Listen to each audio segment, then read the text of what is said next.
Muy buenos días, soy Nicolás Lucar. Esto es Radio Exitosa, estamos en el 95.5 de la FM. Ayer han ocurrido dos incidentes que inevitablemente van a impactar en la campaña. Y leí hoy día y no entiendo cómo, los promotores de la campaña de Pedro Pablo Kuczynski concluyen que el reajuste que tiene que haber de su campaña, luego de evaluar el resultado de los últimos días reflejado en la encuesta de Ipsos publicada el domingo por América Televisión, donde en los votos válidos Keiko Fujimori le saca 5.2 de ventaja. La conclusión es que hay que ser más confrontacional en esta campaña. Y Pedro Pablo Kuczynski dice una cosa tan dura como que lo más probable es que si el padre es ratero, el hijo también va a ser ratero. Y sinceramente, yo no sé qué es lo que pasa, no sé por qué la gente gasta en asesores hasta internacionales para hacer las campañas electorales y no se dan cuenta de que esa estrategia no es la que funciona, sobre todo para reclutar el voto de la gente indecisa, es decir, hay un sector electorado que está con Keiko y hay otro que está contra Keiko. Ese que está contra Keiko, al que Pedro Pablo Kuczynski no tiene que convencer de nada, en todo caso lo tiene que convencer de que no vote en blanco, de que vote por él, pero digamos, o sea, no tiene que hacer campaña en ese sector. Donde tiene que hacer campaña es en aquellos que no se ubican en este espacio político y lo que quieren oír son propuestas y lo que quieren es verse atraído por la imagen de alguien que puede restablecer el clima ciudadano de unidad que tanto hace falta en el Perú con los problemas enormes que nos agobian. Bueno, y encima le ocurre que la señora Nadine Heredia decide meterse en la campaña y en un meeting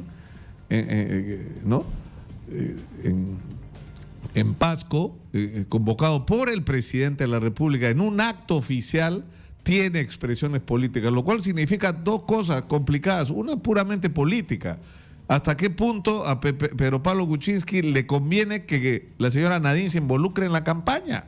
Y en segundo lugar, si esto es correcto, y esto tendrá que decir algo el Jurado Nacional de Elecciones, se puede hacer en actos oficiales del Estado peruano. O sea, yo creo y no escuchan que están a tiempo de girar con respecto a lo que es su estrategia de campaña. Pero de esto vamos a hablar porque vamos a tener tiempo esta mañana, tal como nos comprometimos el día de ayer. Hemos hecho un esfuerzo para que hoy día se produzca un debate sobre el tema de la seguridad ciudadana entre un representante de cada fuerza, y lo vamos a tratar de hacer cada día de los próximos 8 días que nos quedan de programas míos hasta las elecciones. El día de hoy hemos confirmado ¿a quién, Gisela? Al general Pérez Rocha por Fuerza Popular. Peruanos por el cambio no confirman todavía. Iba a venir el general Hernán y ahí dice que tiene una actividad universitaria, y que Gino Costa está en Trujillo, pero igual entraremos por teléfono con él, me imagino, ¿no? Pero yo creo que es importante que la gente escuche propuestas sobre los temas que nos agobian, ¿no? Y uno de estos temas precisamente es el que nos ha justificado para invitar al presidente de la Corte Superior de Justicia de Lima, el doctor Osvaldo Ordóñez. Bienvenido, doctor Ordóñez. Muchas gracias por la invitación. Muy buenos días.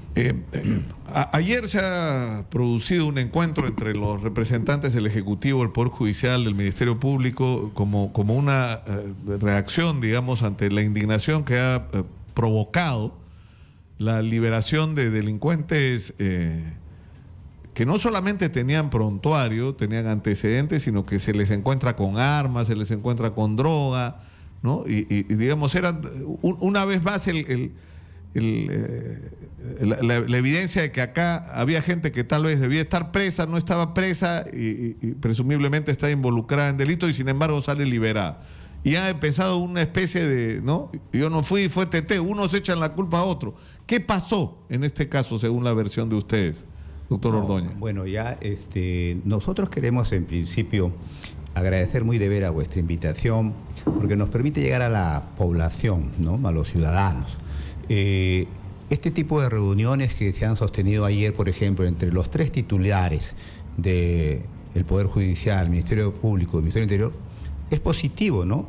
Y nosotros, por ejemplo, como titular de la Corte Superior de Justicia de Lima, nos hemos reunido en reiteradas oportunidades con el titular del Ministerio Público de Lima, que es el doctor Miguel Vegas Bacaro, que es el presidente de la Junta Superior de Fiscales de Lima, y también con el director general de la Policía. Nos hemos reunido en varias reuniones, tanto en el Ministerio del Interior, en el Ministerio Público, como en la Corte de Lima. Y venimos haciendo trabajos conjuntos, siempre hemos coordinado este tipo de acciones. O sea, no es que por primera vez, bueno, también ya es, si no me equivoco, la tercera vez que se reúne el presidente del Poder Judicial, el fiscal de la Nación y el ministro del Interior. Recordará usted que al principio, nomás cuando ingresó el señor ministro del Interior, hizo algunas declaraciones que provocó una reunión entre los tres. Entonces, este tipo de reuniones son positivas porque lo que tenemos que darle un mensaje a la ciudadanía es que el Estado es uno solo. El Estado es uno solo, o sea, el Poder Judicial, el Ministerio Público, el Ministerio Interior, el Ministerio de Justicia y todos los demás estamentos es el Estado. Y el Estado tiene que dar una respuesta conjunta, integral, coordinada. Claro, pero la percepción que tienen los ciudadanos es que esto no ocurre. Por ejemplo, en este caso, o sea, ¿qué fue lo que pasó? O sea, ¿cómo es posible? Es decir, la policía dice, nosotros cumplimos con nuestro deber, el Ministerio Público dice que no, ¿no? Que no estaba completo el expediente, pero lo cierto es que al final el resultado es el mismo, o sea, sea de quien sea la responsabilidad, hay delincuentes, ¿no? Prontuarios y peligrosos que están otra vez en la calle, ¿no? Y el sistema falló, porque lo que está claro es que el sistema falló. Bueno, como le repito, mire, estos casos, ¿no?, que lo reconocen las tres entidades, que son casos que se producen lamentablemente porque son seres humanos los operadores y como seres humanos pueden cometer errores y para eso existen los órganos contralores que determinan si esos errores son por omisión, por acción, si son dolosos o no dolosos. Ahí tiene que ejercerse un control para establecer y determinarse de quién es puntualmente la responsabilidad en este caso. Lo importante es que el mensaje que tenemos que dar a la ciudadanía, a la población, es que sí tenemos niveles de coordinación, que sí estamos trabajando. Por ejemplo, hoy día mismo se ha anunciado ahora en la mañana que se han capturado a los malditos de Bayóvar, 19 presuntos delincuentes.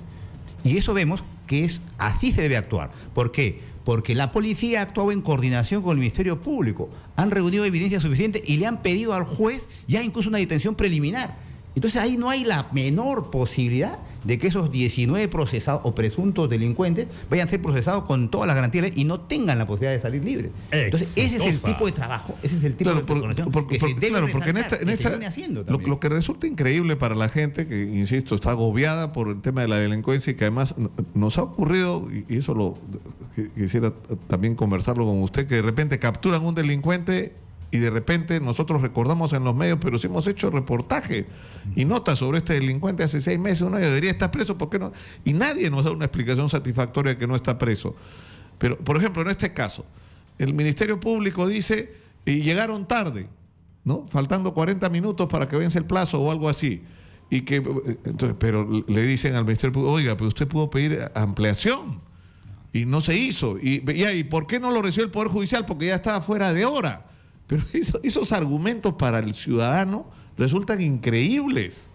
Es decir, con respecto a o sea, si todos somos conscientes de la grave crisis de inseguridad que vivimos, entonces tiene que haber otro espíritu por parte de las autoridades de cómo enfrentar esta situación. Por supuesto, ahí estamos absolutamente de acuerdo, porque la violencia no solo la vive la ciudadanía, nosotros las padecemos mañana, tarde y noche y de madrugada. Los jueces no tenemos ningún tipo de protección. Ningún tipo de protección. Y hemos sido asesinados varios jueces. Y día a día... Pero eso es un factor. Es decir, nos pasó con el terrorismo. Cuando tuvimos el fenómeno del terrorismo, había el problema del temor de los jueces a resolver en contra y los propios fiscales de tomar decisiones contra los terroristas porque estos podían tomar venganza contra ellos o eran amenazados. De ninguna manera. O sea, hay un temor a que los delincuentes tomen... Porque el otro tema que se teme es el de la corrupción. No, mire, es decir, que en principio debemos dejar expresamente constancia de que los jueces no tienen ningún temor en procesar y sancionar y condenar a ningún procesado. Yo no conozco un solo juez que haya tenido temor en procesar y condenar a un delincuente, así sea un narcotraficante, sea un terrorista. Yo no conozco. Y si usted me dice con nombre y apellido uno... Pero entonces, ¿cuál es la explicación? No. No, por eso Porque, le digo, la explicación lógica y razonable es de que tiene que intensificarse estos niveles de coordinación. La policía y el Ministerio Público tienen que actuar de la mano, porque quien dirige la investigación policial es el Ministerio Público. Pero ¿qué es lo que ha llevado a las liberaciones que han ocurrido a algunos delincuentes? ¿Que los expedientes estaban mal hechos, que no había el sustento suficiente para condenar? No, yo no podría adelantar un juicio, ¿no? Porque simplemente tiene que investigarse puntualmente este caso concreto, puntualmente. Ya se está viendo ahora soluciones integrales. Vamos a hacer modificaciones legislativas para ampliar los plazos en ciertos casos. Por ejemplo, cuando acá hay una banda, cuando hay un grupo de crimen organizado, el plazo no puede ser igual pues de 24 horas, porque la policía necesita mucho más tiempo. Incluso la policía necesita también más apoyo logístico. No lo tienen, entonces no pueden cumplir. Entonces tenemos que ser realistas. Dotar bien a la policía y al Ministerio Público de todos los elementos logísticos para que ellos puedan cumplir dentro de los plazos razonables. No les pongamos plazos, por eso hay una propuesta. Modifiquemos la Constitución. Eso lo tiene que hacer el Congreso en 2 legislaturas ordinarias. Para tener, dice que el plazo de detención, para que no sea solo 24, sino puede ser 48. Puede ser 48, puede ser 72, puede ser, como hay casos de 15 días para casos de narcotráfico, espionaje y terrorismo, ¿no? Entonces, tenemos que tener plazos razonables, que sean posibles que la policía cumpla. Doctor Ordóñez, uno de los problemas que tiene nuestro sistema en general es el tema de la corrupción. Y en la policía ya se ha llegado a un punto que a mí me parece saludable, de que a estas alturas nadie discute que la policía tiene un problema serio de corrupción. La discusión es cómo enfrentar el problema de la corrupción.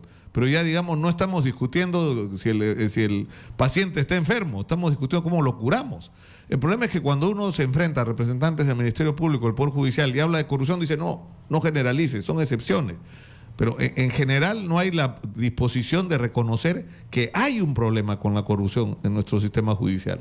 Mire, y que hay que enfrentarlo. No, mire, lo que tenemos que ver es que la corrupción no solo está en el Estado, también está en los particulares. Y, por ejemplo, una forma de enfrentar la corrupción que han optado los jueces brasileños es ahora atacar al sector privado más que al sector público. Claro, al corruptor, no solamente al funcionario corrupto. Claro, por eso le digo. O sea, el drama de la corrupción, el flagelo de la corrupción es un flagelo de la humanidad. O sea, nosotros no podemos tapar el sol con un dedo y decir, no hay corrupción en el Ministerio Público, no hay corrupción en el Poder Judicial, no hay corrupción en la policía. Hay corrupción. Lo que tenemos que es combatirla de manera orgánica. Tenemos que combatirla en todos los niveles. Y apenas detectemos un corrupto en cualquiera de nuestras instituciones públicas o privadas, tenemos que procesarlo y condenarlo. Así de simple. Entonces nosotros estamos... Claro, pero la pregunta es si eso está ocurriendo realmente o no. Nosotros sí, por ejemplo en la Corte de Lima nosotros no apañamos a nadie y a los primeros actos de corrupción nosotros somos los que denunciamos y ahí están los pedidos de destitución, ahí están las destituciones que se vienen haciendo, nosotros nos apañamos. Si usted nos dice un nombre y apellido, inmediatamente, pero lo que no... Claro, que por ejemplo un reclamo que nosotros hemos hecho como periodistas, porque cuando, por ejemplo, para hablar del tema de la inseguridad, se dice, hay casos de delincuentes que deberían estar presos y están liberados. Es más, este domingo en Punto Final vamos a hacer un informe sobre ese tema que va a resultar sorprendente en algunos casos. Y la pregunta que yo le planteaba a los jóvenes periodistas, bueno, pero necesitamos dar nombres. Es decir, detrás de esa decisión, detrás de ese delincuente, hay una persona que tomó la decisión, o de repente varias. Claro. Entonces, identifiquemos quiénes son esas personas para poner las cartas sobre la mesa. Por eso, nosotros agradecemos, por ejemplo, a la prensa que nos ayuda. Cuando sale cualquier comunicación, el órgano de control inmediatamente de oficio abre una investigación para determinar si esa publicación tiene base y si se puede, en mérito a eso, iniciar una investigación y sancionar a los presuntos que están siendo denunciados, ¿no? Hay un tema que no quiero dejar pasar, que es de la crisis que se ha generado en la Corte Interamericana, entiendo, ¿no?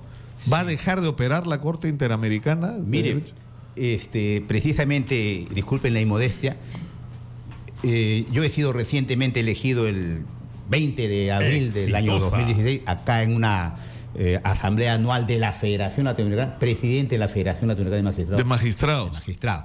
Y a nosotros nos preocupa esta catástrofe, por ejemplo, que significa que se está utilizando prácticamente el presupuesto para estrangular y desaparecer la Comisión Interamericana de Derechos Humanos. El Estado peruano es suscriptor de la Convención Americana de Derechos Humanos y tiene un sistema de justicia supranacional que precisamente está integrada por la Comisión y la Corte.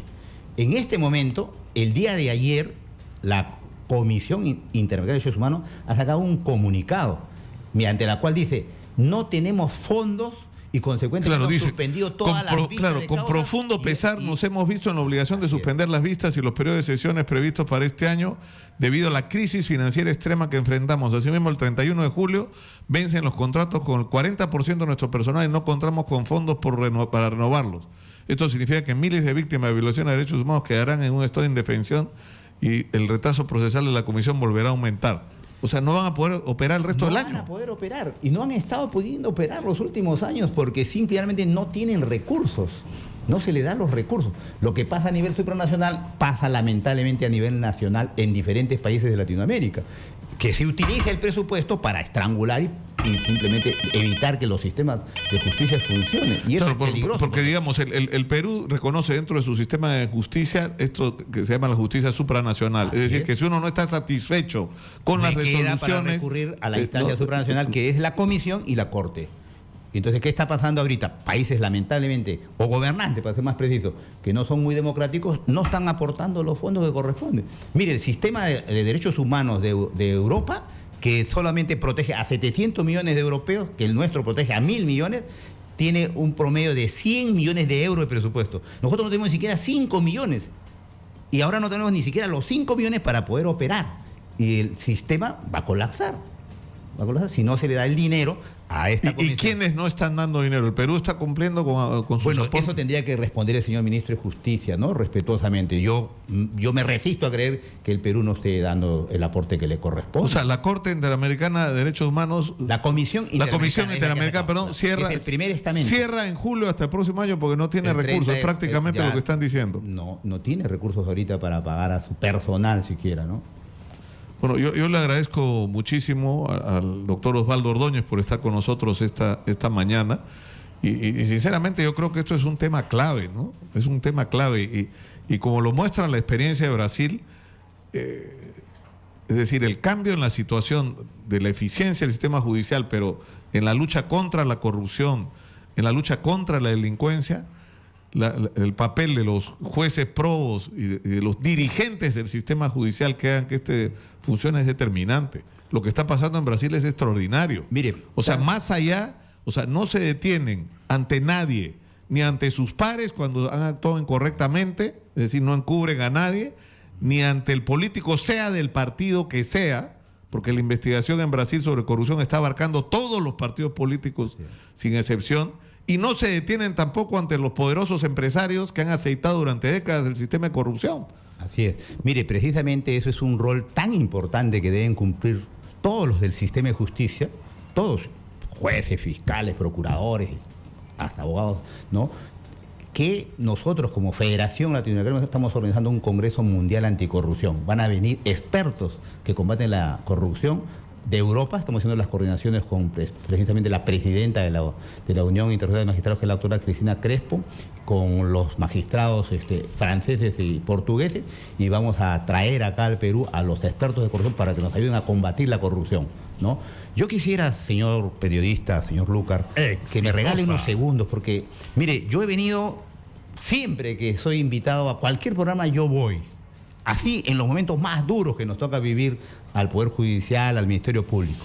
Pero yo quisiera que me permita usted dirigirme a la ciudadanía. Mire, nosotros hemos implementado en la Corte de Lima, y hablo solamente en la Corte de Lima, los juzgados de flagrancia. ¿Por qué? Porque la ley entró en rigor, no nos dio ni siquiera un periodo de vacatio para poder organizar. En un ambiente hemos dividido imaginariamente en 4 y ahí he instalado yo 4 juzgados de flagrancia. Los jueces y su personal, con los poquísimos recursos, han estado combatiendo la delincuencia y han estado llevando a cabo con éxito los procesos de flagrancia. Del 100% de procesos de flagrancia hemos resuelto más del 80% en condiciones realmente infrahumanas.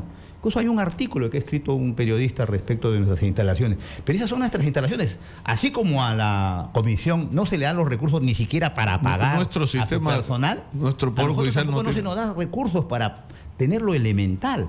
Entonces tenemos que ser conscientes, ¿no?